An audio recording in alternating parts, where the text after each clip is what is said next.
عام دین ہونا چاہیے.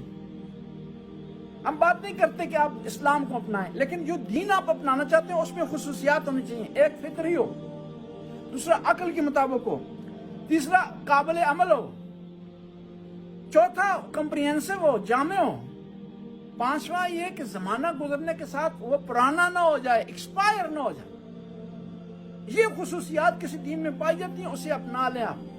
اور یہ خصوصیات، جب ان خصوصیات کی طرف ہم نگاہ دوڑاتے ہیں تو اسلام کے علاوہ کہیں نہیں ملتا. یہ واحد دین ہے جو فطری ہے، یہ واحد دین ہے جو عقل کے عین مطابق ہے، یہ واحد دین ہے جو کہ قابل عمل ہے، جس پہ عمل کیا جا سکتا ہے، یہ واحد دین ہے جو کمپریہنسو ہے، اور یہ واحد دین ہے جو زمانہ گزرنے کے ساتھ پرانا نہیں ہوتا.